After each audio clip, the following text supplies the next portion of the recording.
우리를 담대한 믿음으로 초청해 주신 우리 집사님들의 귀한 찬양에 감사드립니다. 여러분 한 주일 동안 행복하게 잘 지내셨습니까? 안식일 맞이하셔서 좋으시죠? 이 안식일에 하나님 주시는 귀한 은혜와 또 평강이 모든 분들에게 또 가정에 함께 하시기를 소망합니다. 또 한 주일 동안 제가 모처럼 이 부산에서 귀한 믿음의 가족들과 함께 말씀의 교제를 나눈 행복 또 정말 또 감사드립니다. 부산에서 연수원이 참 너무 멀어서 호남 앞에와 또 영남 앞에 성도님들이 연수원에 오시는 기가 좀 쉽지가 않습니다. 그래서 이번에 제가 이 집회에 부름을 받고 연수원에 오시기가 힘드니까 제가 주로 연수원에서 나누는 말씀을 좀 함께 나누어야 되겠다 그런 부담을 가지고 말씀을 준비를 했는데요. 오늘 저녁과 내일 저녁에 걸쳐서 율법에 순종하는 재림신앙이라는 제목으로 말씀을 나눌 텐데, 이 말씀은 올해 연수원에서 제가 모든 연수 기간에 함께 나누는 주제입니다.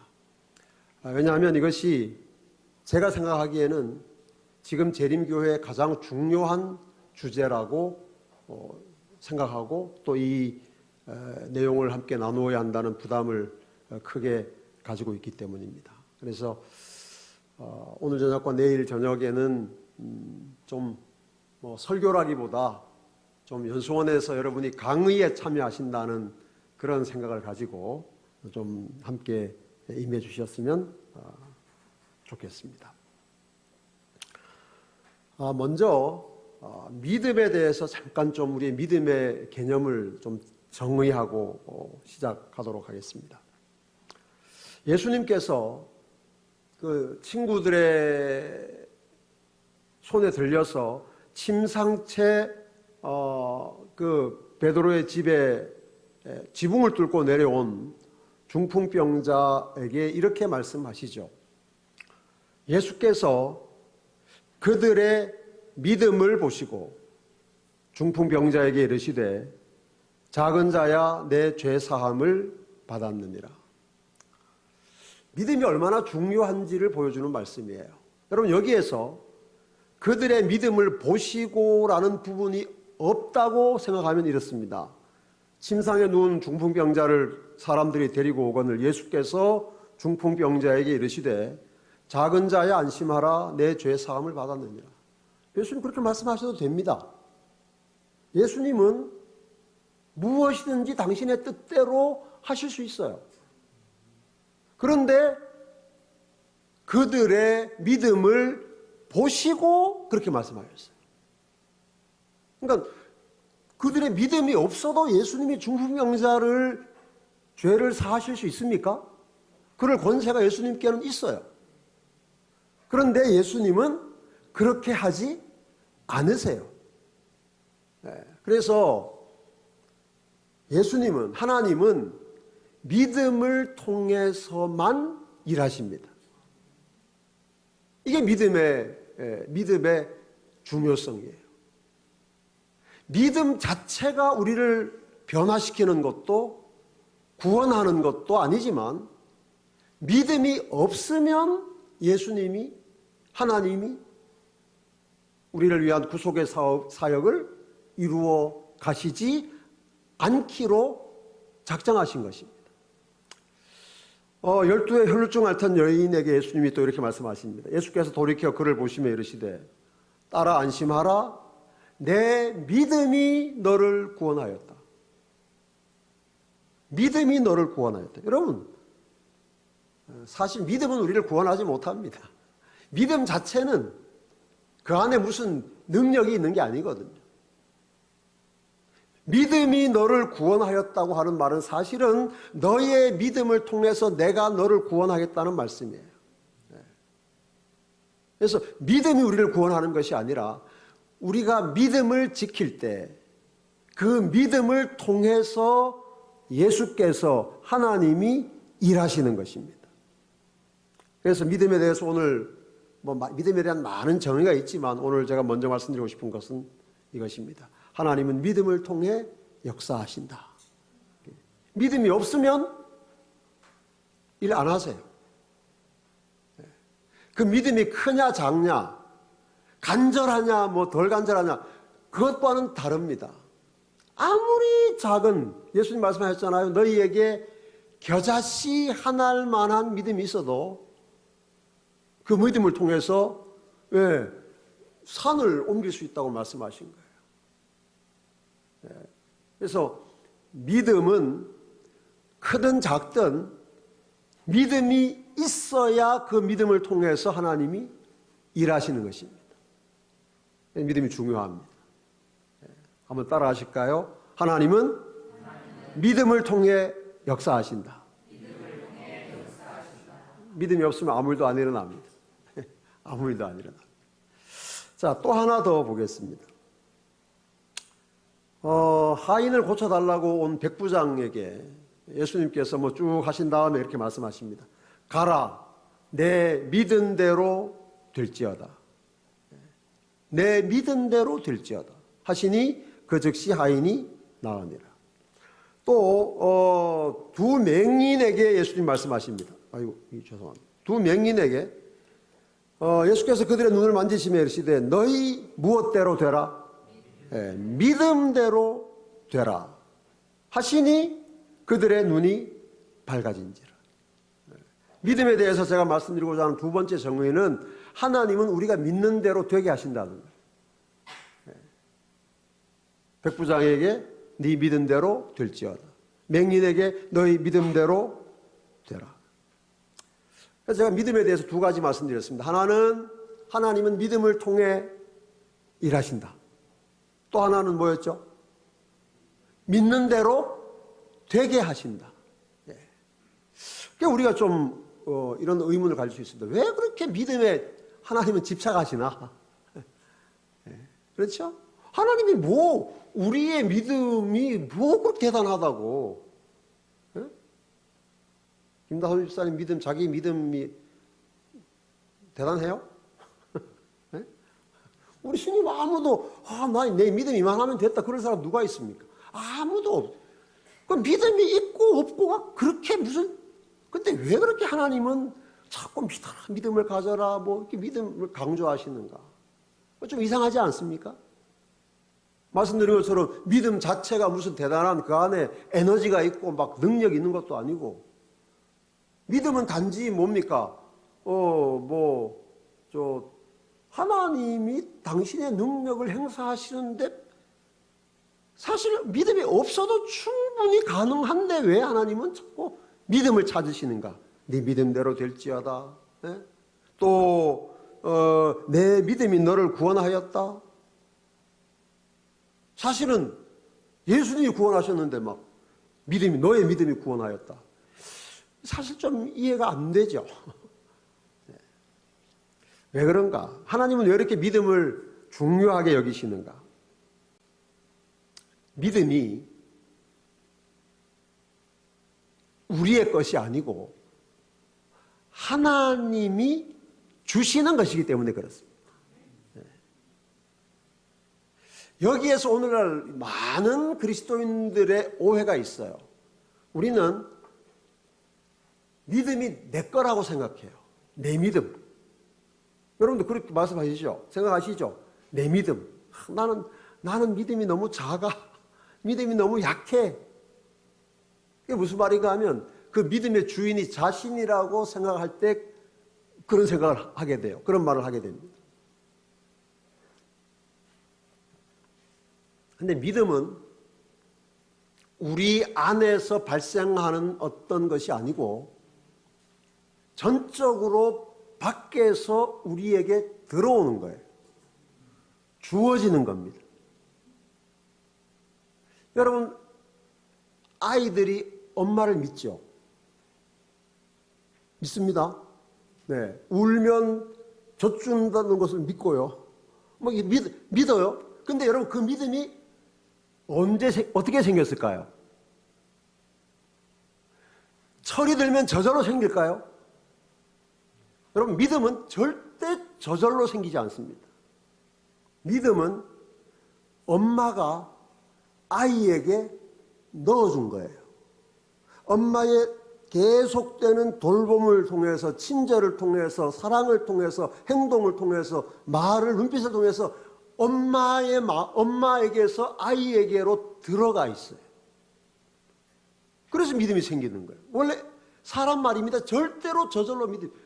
여러분, 사람이 땅을 딛고 걸어 다니는 것도 이게 땅에 대한 믿음이 있기 때문에 걸어 다닙니다. 저절로 되는 게 아니고요. 오랫동안 땅이 사람에게 믿음을 줘요.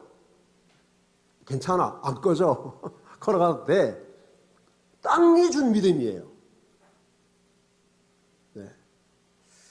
뭐 이런 말을 더 많이 할 필요는 없겠습니다. 다 이해하실 테니까. 그러면 하나님은 왜 우리에게 믿음을 찾으시고 믿음을 요구하시는가? 그 믿음이 하나님이 주신 것이기 때문에 그렇습니다. 자, 여기 실물교훈 175쪽에 우리가 좀 잘 기억해야 할 만한 중요한 메시지가 있습니다. 여기서 그 여인은 귀신 들린 딸을 고쳐달라고 예수님께 왔던 그 가나안 여인입니다. 수로보니게 여인. 그 여인의 마음속에 거절을 개의치 않는 불효불굴의 정신을 넣어주신 이는 바로 그리스도이셨다. 여러분 아시죠? 이 엄마가 딸을 고쳐달라고 예수님께 왔어요. 예수님 그때 뭐 제자들하고 식당에서 밥 드시고 계셨던 모양이에요. 예수님, 우리 딸이 뭐 이렇습니다. 좀 고쳐주십시오. 예수님 대답도 안 합니다. 좀 고쳐주세요. 모른 채 자꾸 그럽니다. 그래서 제자들이 보니까 예수님이 이 여자의 말을 들어줄 기미가 안 보이고, 그러니까 예수님 저 여자 때문에 밥도 못 먹고 시끄러우니까 보내버리세요. 그렇게 말합니다. 그때 예수님이 이 여인에게 뭐라고 말씀하세요? 자녀의 떡을 취하여 개에게 주는 것이 합당하냐? 무슨 말이에요? 유대인은 자녀고 너는 이방 여자니까 너는 뭐와 같다? 개와 같다. 여러분 뭐 아무리 딸 문제로 다급하지만 이 정도로 모욕적인 말을 들으면 여러분 같으면 예수님 더 매달리시겠습니까? 참 어렵잖아요. 근데 그 여인이 뭐라고 그래요? 주여, 옳소이다마는 개들도 자녀들의 상에서 떨어지는 부스러기는 먹지 않습니까? 저 개 좋습니다. 부스러기라도 좀 주세요. 이제 그 말을 한 그 여인. 여러분 어떻게 사람이 이런 모욕과 수치를 당하고도 예수님에게서 떠나가지 않을 수 있을까요? 이 믿음, 정말 상상할 수 없는 믿음이죠. 근데 이 믿음이 이 여자 안에 있었던 것이 아니라 그 믿음을 예수께서 그 여인의 마음속에 넣어주셨다는 거예요. 그래서 이 여인의 믿음의 주인이 누구예요? 예수님이에요. 자기가 아니고. 네. 자, 두 번째. 법관 앞에 호소하는 과부에게 그 용기와 굳은 결심을 주신 이도 그리스도이셨다. 이건 뭡니까? 예수님이 말씀하신 그 불의한 법관에 대한 비유에 나오는 그 여자죠. 이 법관은 뇌물을 안 받으면 아예 재판을 안 하는 사람이에요. 아예 안 하는 사람. 근데 이 여자는 억울한 일은 당했는데 뇌물 줄 돈이 없는 거예요. 아무리 재판해달라고 해도 안 해주는 거예요. 뇌물 안 주니까. 근데 마침내 해줍니다. 왜 해줍니까? 귀찮아가지고. 이게 믿음인 거예요. 그 용기와 굳은 결심이 어디서 생겼는가? 예수님이 그 여인의 마음속에 넣어주신 거예요. 그래서 그 믿음이 귀한 겁니다. 우리 안에서 발생한 것이면 아무 가치가 없습니다, 여러분. 네? 내가 어디에서 뭐 만들었거나 샀거나 내 안에서 개발된 것이라면 하나님 보시기에는 아무 가치가 없는데 믿음이라는 것이 왜 중요한가? 믿음이 겨자씨만한 것이라도 왜 가치 있는가? 그 믿음의 주인이 누구기 때문에요? 하나님이기 때문에 중요한 거예요. 네, 하나님이시기 때문에. 수천 년 전에 야곱이 야복 여울가에서 이상한 씨름을 할 때에 야곱에게 백절불굴의 믿음을 넣어주신 이도 그리스도셨다. 그리하여 당신 자신이 심어주신 믿음에 대하여 그분은 어김없이 갚아주셨다. 여러분, 이 마지막 문장을 좀 잘 기억하시면 좋겠습니다. 당신 자신이 심어주신 믿음에 대하여. 여러분, 그래서 믿음은 긍정적인 사고방식이 아닙니다.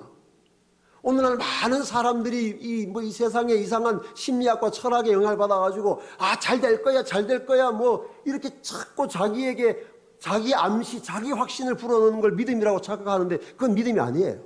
그건 믿음과 아무 관계 없습니다. 자기 신념도 믿음이 아니고, 믿음은 무엇인가? 하나님께서 그 믿음을 통해서 역사하시고, 그리고 그 믿음대로 되게 하시는 믿음은 전적으로 하나님께로부터 내게 온 믿음이에요. 하나님의 말씀에 근거한 믿음입니다. 그래서 그 믿음, 당신 자신이 심어주신 믿음에 대해서 하나님은 반드시 갚아주시는 것입니다. 믿음대로 되게 하시는 것입니다.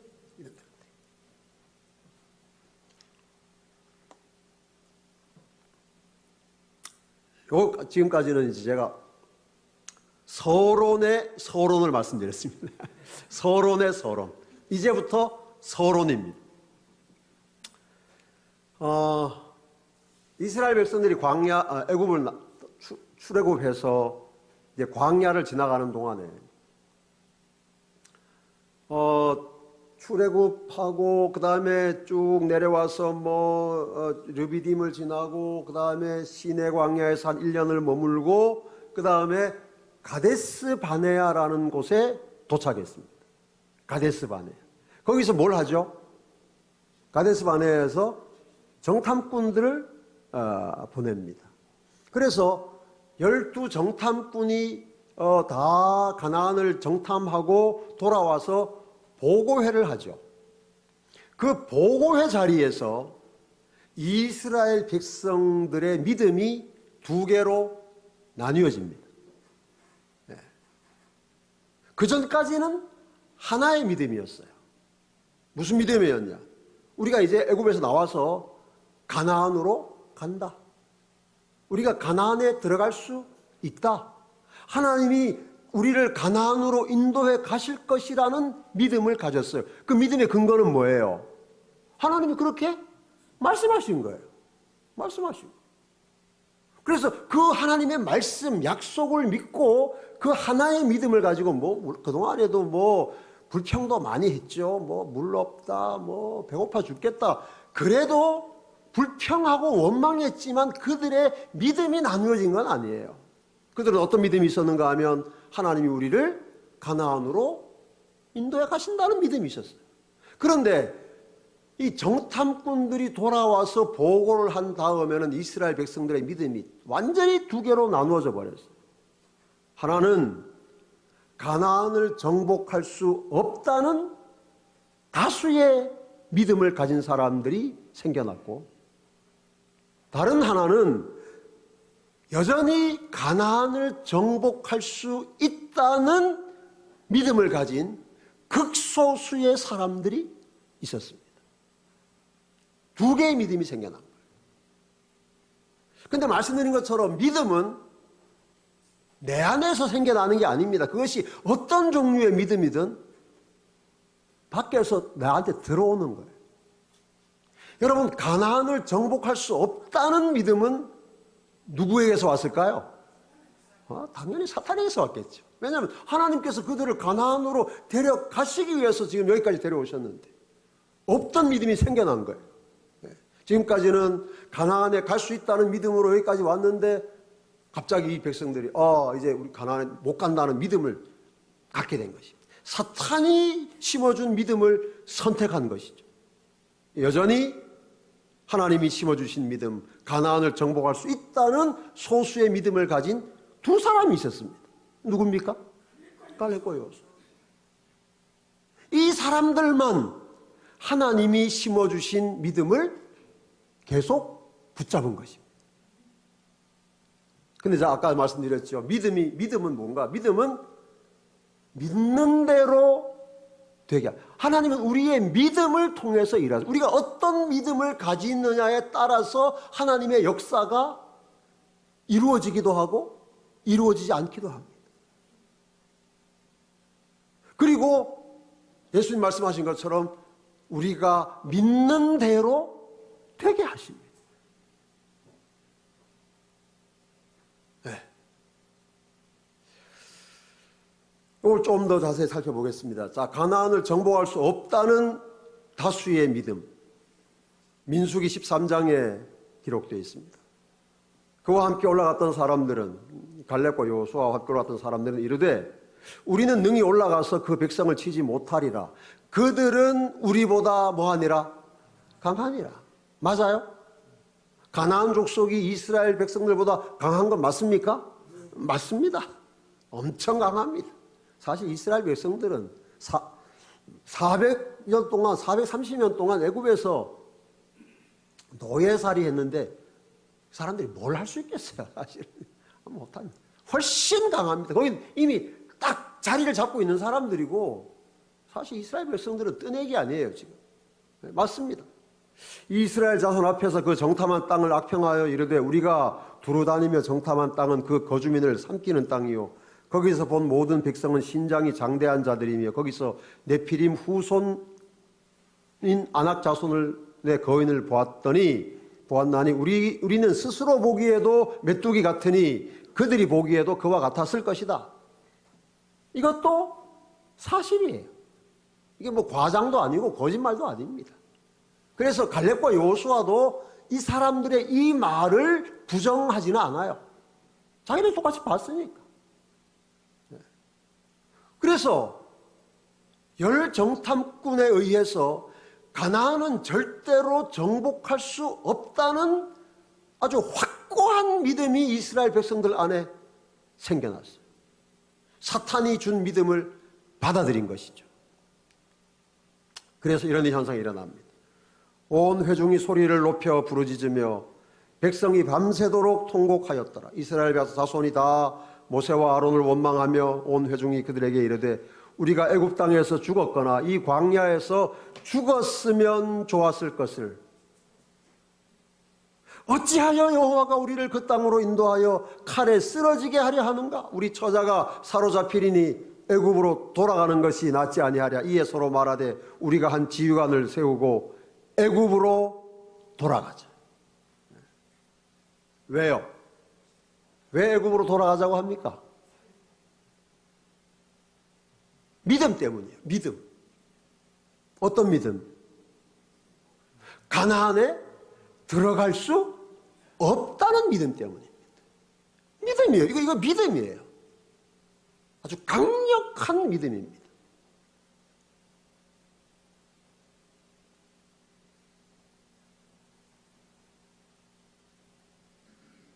여러분, 이 가나안에 들어갈 수 없다는 믿음의 근거는 뭘까요? 가나안에 들어갈 수 없다는 믿음의 근거가 무엇일까요? 우리 앞에서 본 것처럼 그들은 우리보다 강하니라. 우리는 스스로 보기에도 메뚜기 같다. 여러분, 이때 이스라엘 백성들이 가나안에 들어갈 수 없다는 그 확신, 그 믿음의 근거는 자기예요. 자기예요. 아무리 봐도 우리는 못 들어가. 못 들어가. 그 말이 맞습니까? 맞습니다, 여러분. 어떻게 들어가요, 자기들이? 못 들어가는 게 맞아요. 이 사람들이 가나안에 들어갈 수 없다는 믿음은 아주 이성적이고 합리적이고 논리적이고 아무도 반박할 수 없어요. 그럼 무엇과 같은가 하면 여러분 하늘나라 들어갈 자신 있습니까? 예? 예? 무슨 정신으로? 나를 보면 제가 마포교회 담임할 때 우리 교회 그 집사님 한 분인데 노래 잘하고 찬양 정말 잘하고 열심히 하는 분인데 이 집사님이 저한테 수도 없이 한 말이 있습니다. 목사님, 나는 절대 하늘나라 못 갈 것 같아요. 아이고, 믿음이 얼마나 좋은지 몰라요. 절대 못 간대, 절대. 그래서 왜 그러십니까? 뭐 이래도 못 가는 이유가 뭐 셀 수도 없이 많아요. 저는 그분이 참 정직하다고 생각합니다. 근데 그분이 그래서 언젠가 한번 그랬어요. 그래요, 맞아요, 집사님. 집사님이 하늘나라 못 갈 이유는 뭐 그보다 더 많겠죠. 나를 보면 내가 근거가 되면 하늘나라 간다고 생각하는 건 정말 미친 생각이죠. 지금 이 광야의 이스라엘 백성은 마찬가지예요. 아무리 계산을 해봐도 우리 전력으로, 우리 능력으로 그 견고한 헤브론의 거대한 성벽을 무너뜨리고 무슨 여리고를 정복하고 이건 말이 안 된단 말이에요. 그 판단이 맞아요. 근데 그 믿음은 누가 넣어준 거예요? 사탄이 넣어준 거예요. 자, 정복할 수 있다는 믿음 봅시다, 그러면. 자, 갈렙과 여호수아 이렇게 말하죠. 갈렙이 모세 앞에서 백성을 조용하게 하고 이르되 우리가 곧 올라가서 그 땅을 취하자. 그 다음 이제 뭐라고 그래요? 어쩌면 이기리라 그게 아니고 능히 이기리라. 어떻게 믿음이 이렇게 다를 수 있습니까? 절대로 못 들어간다는 사람이 있는데 이 사람들은 뭐예요? 넉넉히 들어간다. 그렇다면 이 가나안을 정복할 수 있다는 이 소수의 믿음을 가진 사람들의 그 믿음의 근거는 무엇인가? 눈의 아들 여호수아와 여분의 아들 갈렙이 자기들의 옷을 찢고 이스라엘 자손의 온 회중에게 말하여 이르되 우리가 두루 다니며 정탐한 땅은 심히 아름다운 땅이라. 여호와께서 우리를 기뻐하시면 우리를 그 땅으로 인도하여 들이시고 그 땅을 우리에게 주시리라. 이는 과연 젖과 꿀이 흐르는 땅이니라. 다만 여호와를 거역하지는 말라. 또 그 땅 백성을 두려워하지 말라. 그들은 우리의 먹이라. 그들의 보호자는 그들에서 떠났고 여호와는 우리와 함께 하시느니라. 그들을 두려워하지 말라. 여러분, 갈렙과 여호수아가 가나안에 들어갈 수 있다는 믿음을 유지하는 그 믿음의 근거는 뭐예요? 여호와예요. 내가 아니에요. 우리가 아니에요. 우리 전력, 우리 경험, 우리 군세, 우리 전략, 작전 아니고 여호와께서 우리를 가나안으로 이끌어 주실 거야. 여호와가 우리와 함께 하셔. 이 차이입니다. 가나안에 들어갈 수 없다는 사람들의 믿음의 근거는 자기예요. 내가 해보니까 안 돼. 내가 지금까지 많이 해봤는데 불가능해. 그거예요. 그런데 똑같은 사람인데 갈렙과 여호수아가 가나안에 들어갈 수 있다는 믿음을 갖는 근거는 뭐예요? 나는 안 되지만, 나는 불가능하지만 누구는 가능해요?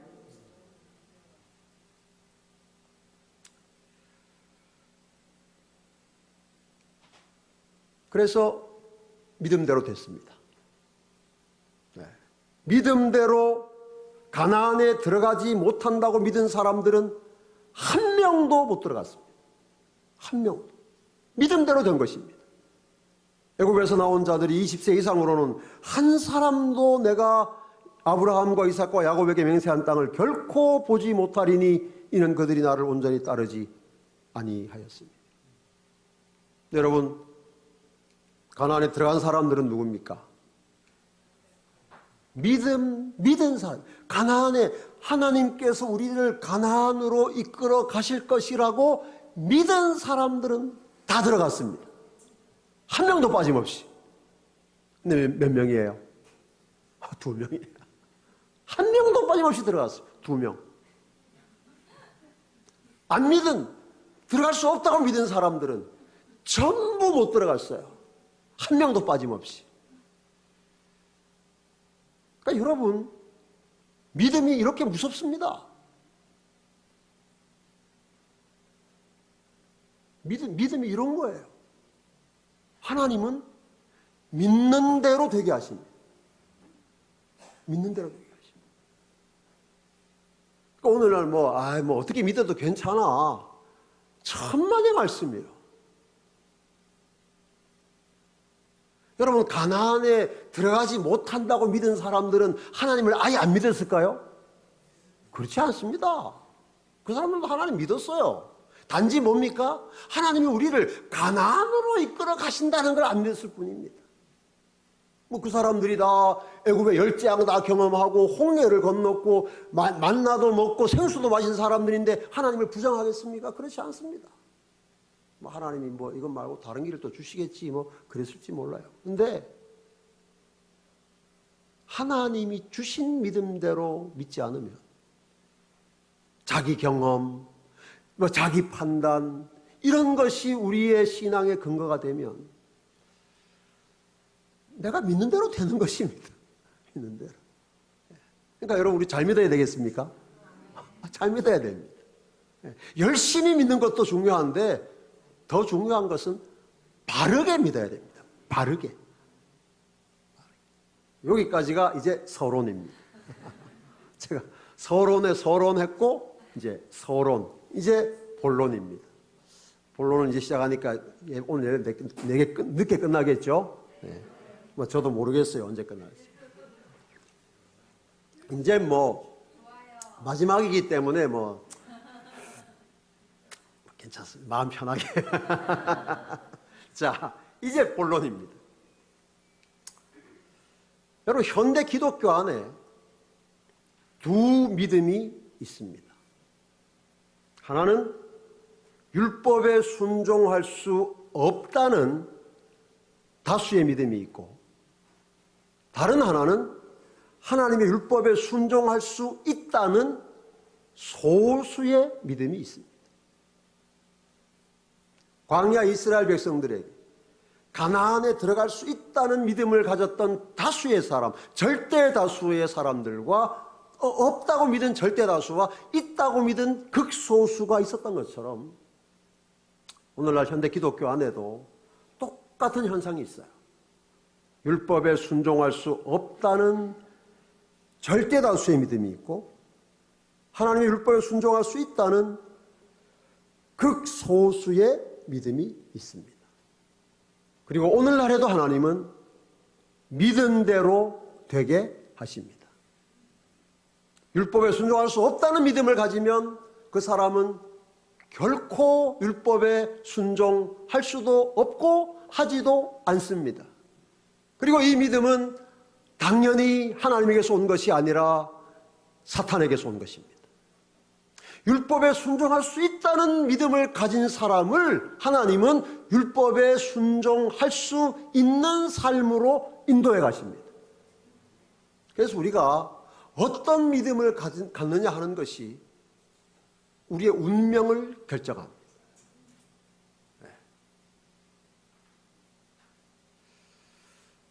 이걸 제가 좀 더 자세히 이제 설명을 해드리겠습니다. 율법에 순종할 수 없다는 다수의 믿음을 먼저 좀 살펴보겠습니다. 여러분, 여기 보시는 오른쪽에 있는 이 헌법은 대한민국 헌법이 아니고 대한예수교 장로회 총회에서 펴낸 장로교 헌법입니다.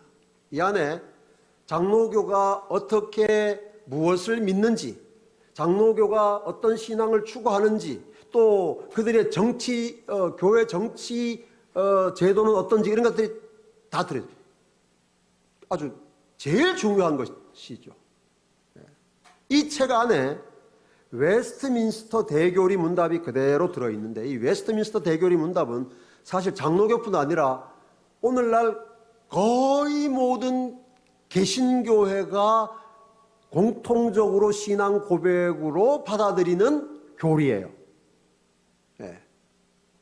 이것이 이제 문답으로 되어 있는데, 문답 149번 질문이 이렇습니다.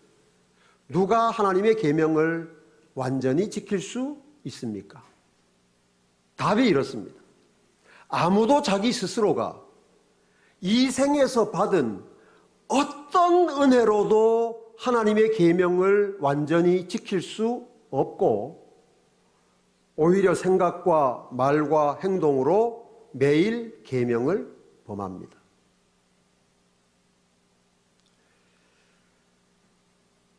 만약에 제가 지금 이 자리에서 이 질문에 대한 이 답이 맞습니까? 틀립니까? 맞는 사람 손 들어보세요. 틀린 사람 손 들어보세요. 그러면 아주 곤란한 일이 일어날 겁니다. 왜냐하면 이 답이 맞다고 손 드실 분들이 여기 많이 계시기 때문입니다. 그렇다면 이것은 맞지 않다는 말이에요. 제가 연수원에서 이 강의를 하면서 목회자들에게도 하고 신자들에게도 하는데, 연수원에서 물어봅니다. 목사님들도 맞다고 그럽니다. 맞습니다. 하나님의 계명 못 지킵니다. 그렇게 이야기하는 분들이 있어요. 많은 교인들이 그렇게 받아들입니다.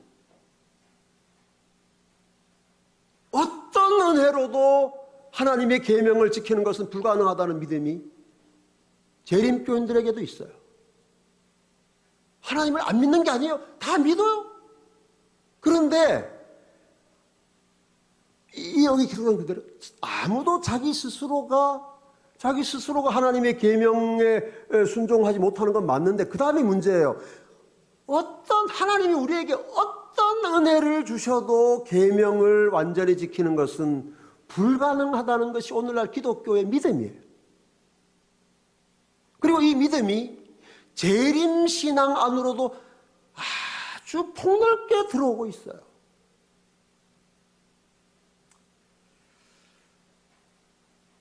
그래서 이렇게 하나님의 율법에 순종할 수 없다는 믿음을 가지니까, 그것이 그들의 신앙의 고백이고 교리다 보니까, 거기에 근거해서 여기 어떤 신학자는 이런 글을 썼어요. 율법이냐 은혜냐라는 책을 쓴 이 M.R. 디한이라는 아주 대단히 인정받는 신학자입니다.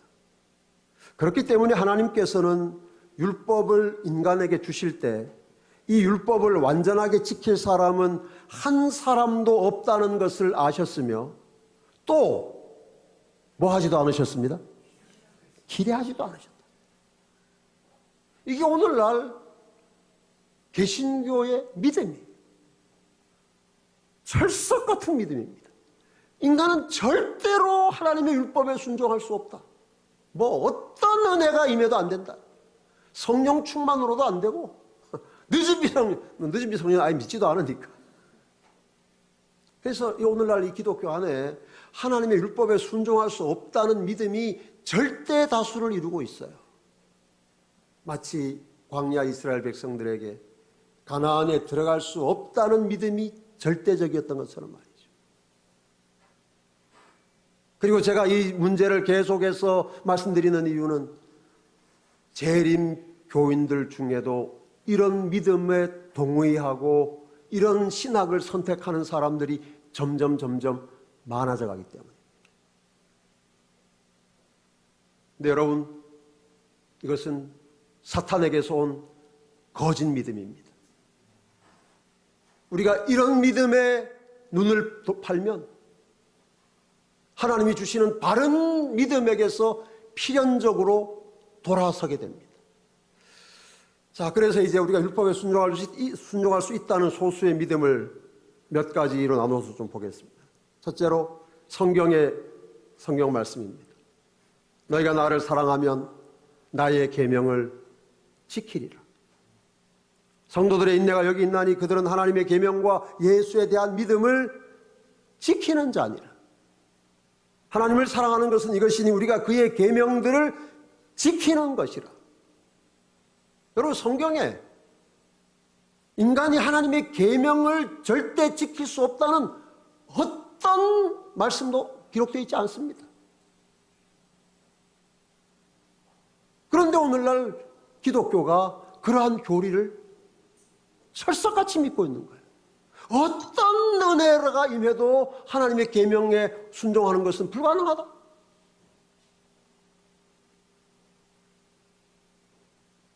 여러분, 재림신앙은 하나님의 율법에 순종할 수 있다는 믿음. 그것 때문에 여자의 남은 무리가, 남은 교회가 이 땅에 존재할 가치가 있는 것입니다. 만약에 우리가 그런 웨스트민스터 교리문답을 믿는 사람들처럼 우리가 어떤 은혜를 받아도 하나님의 율법에 순종하는 것이 불가능하다고 믿는다면 재림교회가 이 땅에 존재할 아무런 이유가 없습니다. 그렇다면 우리가 안식을 지키는 것은 무슨 의미가 있겠어요?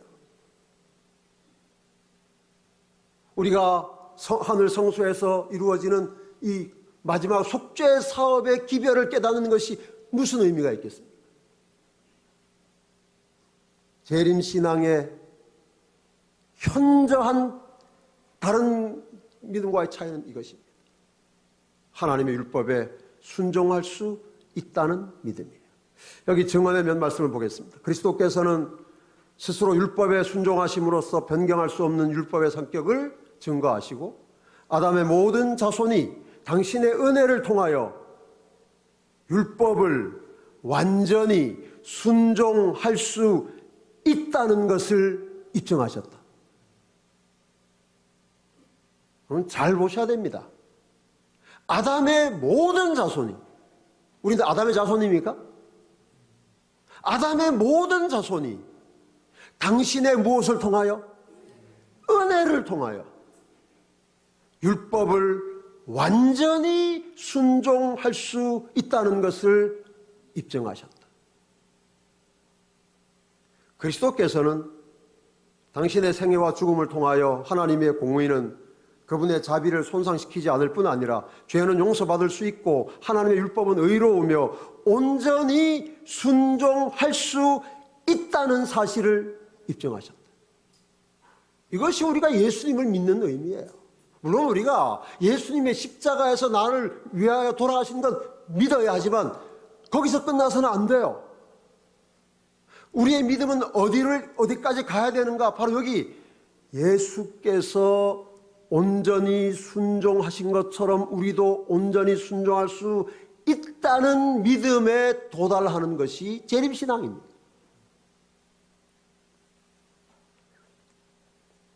이게 제가 성경과 증언의 근거를 말씀드렸는데, 그래서 자 보십시오.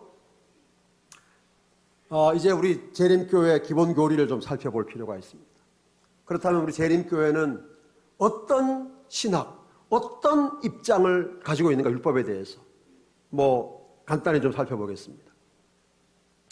하나님의 율법의 위대한 원칙들은 십계명을 통해 구체화되고 그리스도의 생애를 통해 예시되었다. 그것들은 하나님의 사랑과 그리고 인간의 행위와 관계들에 관한 하나님의 목적의 표현이며 각 시대의 모든 인류가 지킬 무엇이 있다?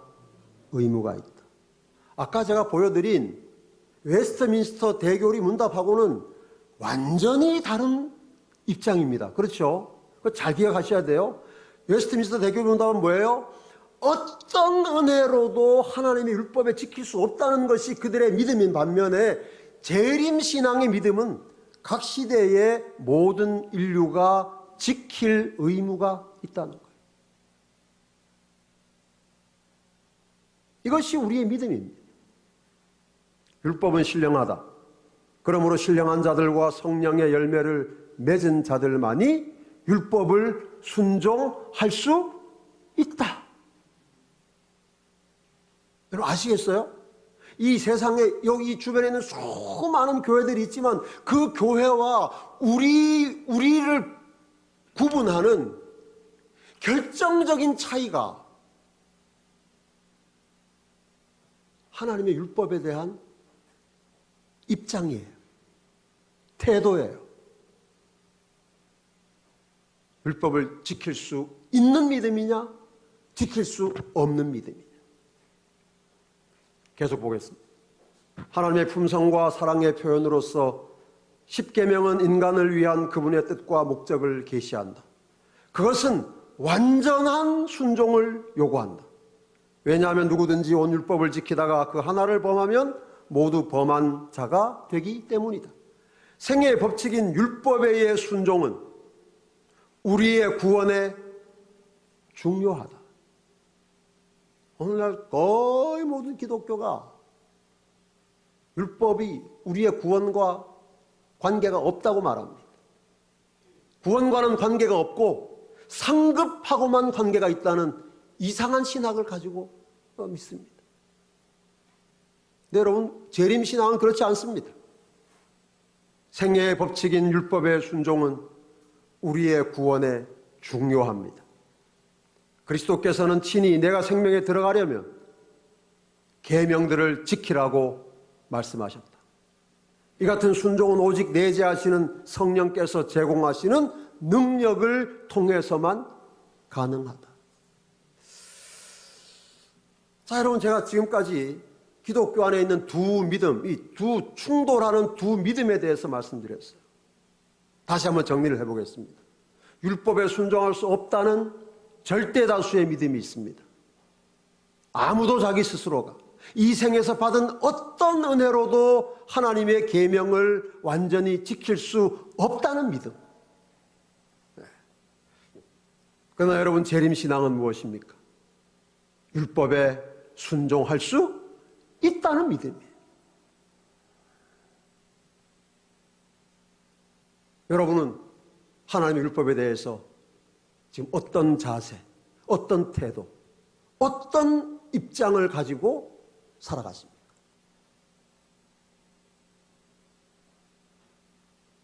이것은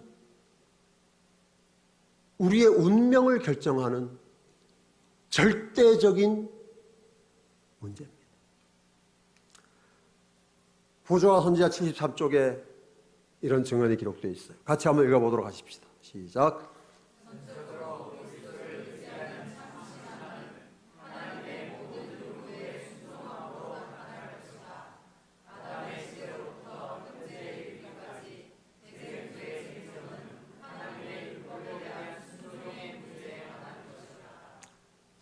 아담의 시대로부터 현재에 이르기까지 대쟁투의 쟁점은 하나님의 율법에 대한 순종의 문제에 관한 것입니다. 하나님의 율법을 아느냐 모르느냐가 아니고, 물론 이제 알아야 순종할 수 있지만, 하나님의 율법이 있느냐 없느냐 그것도 아니고, 핵심은, 대쟁투의 쟁점은 한 영혼이 하나님의 율법에 순종하느냐 순종하지 않느냐가 대쟁투의 쟁점이에요.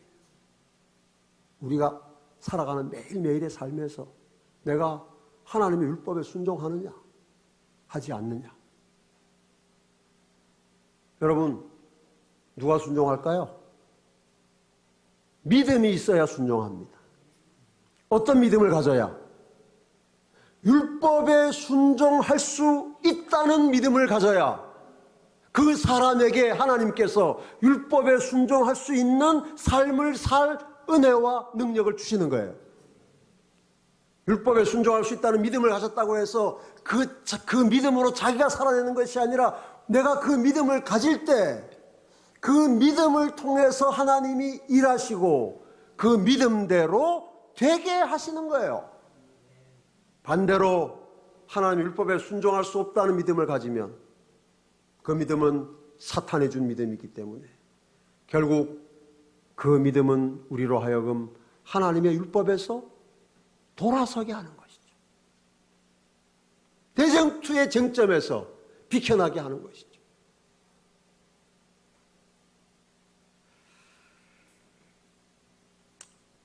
오늘날 기독교 안에 하나님의 율법은 점점 더 사라지고 약해지고 이렇게 되면서 그 대신에 자꾸만 커지는 게 뭔가 하면 은혜. 은혜에 대해서는 제가 내일 더 자세히 말씀을 드리도록 하겠고요. 오늘 기억하실 것은 이것입니다. 우리가 어떤 믿음을 가질 것인가? 순종할 수 없다는 믿음을 가질 것인가? 순종할 수 있다는 믿음을 가질 것인가? 거듭 말씀드리지만 오늘날 재림 신앙을 하는 사람들 중에도 하나님 율법에 순종할 수 없다는 믿음을 가진 사람들이 많이 있어요. 이게 참 문제예요. 제가 어느 날 연수원을 방문한 목사님 부부와 그들이 함께 동행해 온 집사님 부부와 앉아서 이야기를 했는데 그 목사님 이제 최근에 은퇴하신 목사님이 아주 좋은 분이에요. 품성도 좋으시고 아주. 근데 그 목사님이 그 집사님들에게 우리가 하나님의 계명에 절대 순종 못합니다.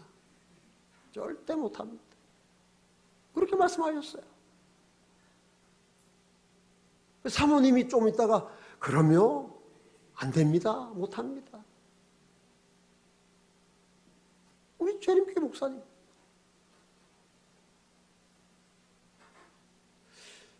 하나님의 율법에 순종할 수 없다는 믿음은 우리를 참 편안하게 합니다. 그렇다고 우리가 하나님을 떠납니까? 무슨 배반을 합니까? 마음에 평안을 주지요. 그래. 원래 이게 안 되는 거구나. 그럼 그냥 적당히 하고 우리의 마음에 상당히 자유와 평안함을 주지요. 문제는 그 믿음이 하나님이 주신 믿음이 아니기 때문에 그 믿음을 가진 한은 하나님의 인도를 받아 살아갈 수가 없습니다. 여러분, 율법에 순종할 수 없다는 믿음을 가지면 이렇게 됩니다. 율법에 순종할 수 없다는 믿음을 가지면 그 사람은 지킬 수 없는 이유와 지키지 않아도 되는 핑계를 끊임없이 찾아낼 수 있습니다. 이래서 맞아. 그러니까 율법 안 지켜도 되고 사랑하라고 했잖아. 그러니까 사랑만 하면 안 지켜도 돼. 여러분 그게 왜 그런 줄 아세요? 율법에 순종할 수 없다는 믿음을 가지기 때문에 어떻게 해서든지 순종하지 않아도 되는 이유를 찾아내는 거예요. 놀라운 일이죠.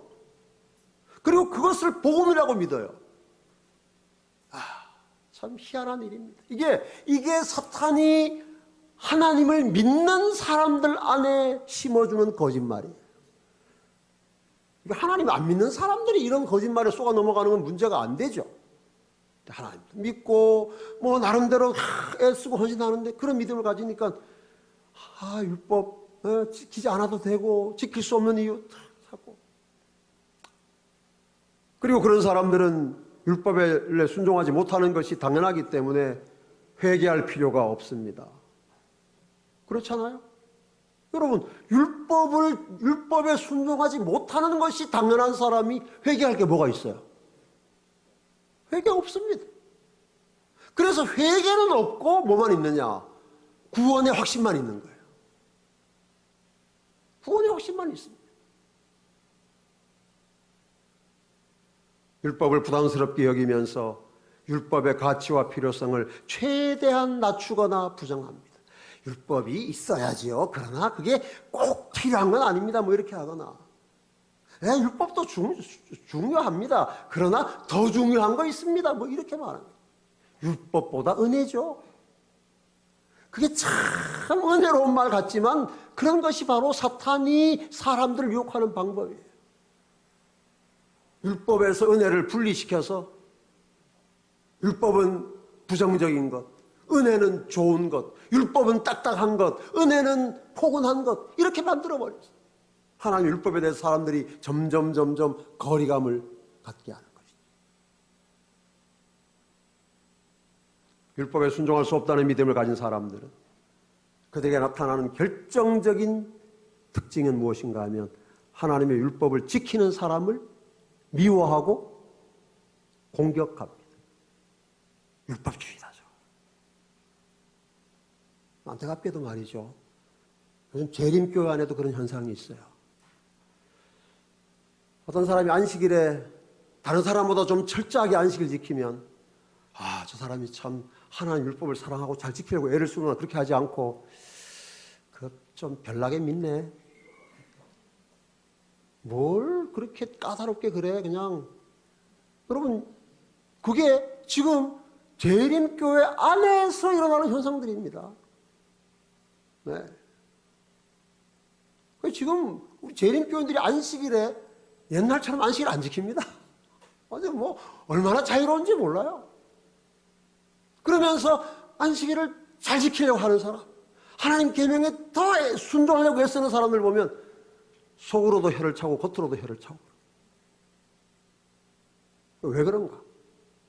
이미 그 마음속에 하나님의 율법에 순종하는 게 나도 옛날에 다 해봤는데 안 되더라. 니도 좀 있으면 알게 될 거다. 이야, 이거 무서운 일입니다, 지금. 결국 율법에 순종할 수 없다는 믿음을 가진 사람은 율법에서 돌아서요. 가나안에 들어갈 수 없다고 믿은 사람들이 애굽으로 돌아가자고 했던 것과 같은 똑같은 일이 일어나는 거예요. 그들이 율법에서 돌아선다고 해서 성경에서 돌아서느냐, 하나님께서 돌아서느냐, 그러지는 않아요. 그러나 결국 율법에서 돌아선 사람은 마침내 율법의 시여자이신 하나님에게서 돌아서는 날이 반드시 옵니다. 순종할 수 있다는 믿음을 가진 사람은 하나님의 율법을 지켜야 하는 이유와 지킬 수 있는 방법을 찾습니다. 다른 사람이 다 못해도 나는 어떻게 하나님 계명에 순종할 것인가, 지킬 것인가 애쓰고 기도하고 노력합니다. 그리고 율법을 지키지 못한 것을 부끄럽게 여기고 회개합니다. 할 수 있는 대로 하나님의 율법을 존귀하게 여기며 가치를 높이고 필요성을 강조합니다. 그리고 율법을 지키는 사람을 사랑하고 인정하고 존중합니다. 그렇게 해서 계속해서 오늘은 내가 온전하지 못하지만, 오늘도 내가 하나님의 계명에 순종하는 삶을 사는데 실패했지만 그럼에도 불구하고 다시 일어나서 율법을 향하여 살아가는 삶을 사는 것입니다. 이것이 재림신앙입니다. 오늘 내가 완전하지 못해도, 어제도 그제도 지금까지 완전하지 못했지만 그래도 여전히 나를 이끌어 가시는 하나님의 인도하심의 손길을 의지하고 완전을 향하여 나아가는 삶을 사는 것이죠. 적어도 방향을 바꾸지 않는 것입니다. 갈렙과 여호수아가 자기의 노력으로, 자기의 지혜로, 자기의 힘으로 가나안에 들어갈 수 있다고 생각한 것이 아니라 여호와께서 가능하게 하실 것을 믿었던 것처럼 율법에 순종할 수 있다는 믿음을 가진 사람들도 마찬가지입니다.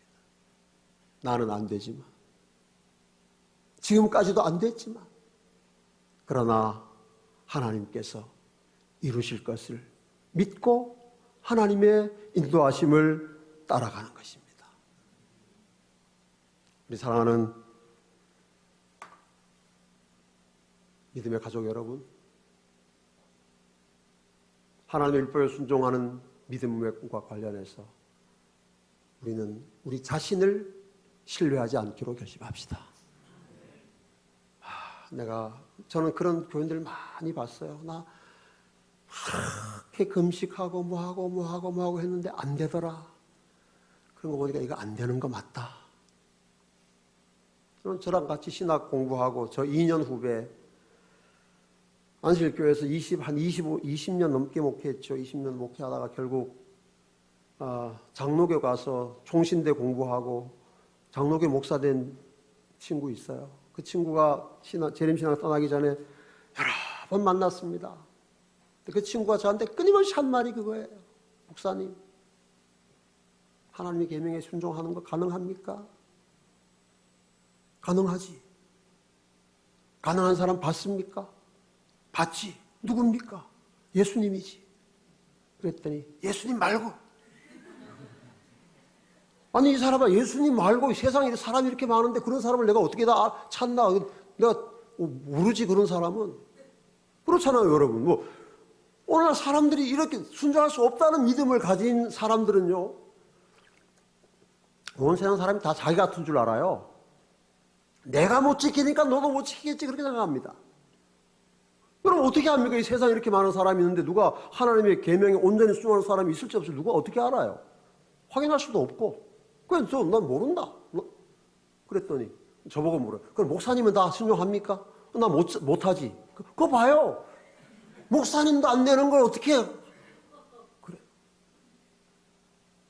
이 사람은 나 오늘 못해도 그래도 나 하나님께서 나에게 그런 은혜를 주실 것을 믿고 내가 살아가는 거야. 나는 그렇게 하기 싫어요. 안 되는 겁니다. 보세요. 안 되잖아요. 그래서 나는 더 이상 이렇게 못 믿겠습니다. 그리고 나갔어. 장로교 목사 됐습니다. 그러니까 여러분, 하나님의 계명에 순종할 수 없다는 믿음을 가지면 재림신앙 안에서 살아가는 것이 행복할 수가 없죠. 불가능을 요구하시는 하나님을 믿는 게 어떻게 행복하겠습니까? 그 딜레마 속에서 오늘 머리 아픈 재림교인들이 많아요. 그래서 듣기 싫어해요. 하나님의 계명, 율법 이런 거 이야기하면 은혜를 설교해 주세요. 은혜를 이렇게 은혜. 율법이 최고의 은혜입니다. 율법이. 오늘 제가 내일 시간에 이건 말씀을 드리도록 하겠습니다. 자, 지금까지 드린 말씀을 요약하고 마치겠습니다. 같이 읽겠습니다. 1번 시작. 믿음은 하나님의 선물이며 하나님은 우리의 믿음을 통해 역사하시며 우리의 믿음대로 되게 하신다. 2번 가나안에 들어갈 수 있다는 믿음을 가진 사람들을 하나님이 가나안으로 인도하셨고 들어갈 수 없다는 믿음을 가진 사람들은 아무도 들어가지 못했다. 3. 재림신앙은 하나님의 은혜로 율법에 순종할 수 있다는 믿음이며 그 믿음을 통하여 하나님은 우리를 하늘 가나안으로 인도하시며 그 믿음대로 되게 하신다. 아멘. 기도하고 마치겠습니다. 하나님 아버지, 안식일 환영하는 이 귀한 시간에 저희들 또 하나님 말씀 앞에서 우리 자신을 살펴보게 해주셔서 감사합니다. 우리를 율법에 순종하는 재림신앙으로 인도해 주시고 그 믿음으로 하늘 가나안을 향하여 가게 해 주셔서 감사합니다. 우리 자신을 보면 율법에 순종하는 것이 절대 불가능한 것이 맞지만 하나님의 은혜가 예비되어 있다는 사실을 저희들 의심하지 않게 하여 주시옵시고 7번 넘어질지라도 다시 일어나서 하나님의 계명에 순종하는 삶을 향하여 살아가는 우리 36 부산병원 교회에 속한 모든 믿음의 권속들 되게 하여 주시옵소서. 예수님 이름으로 기도합니다.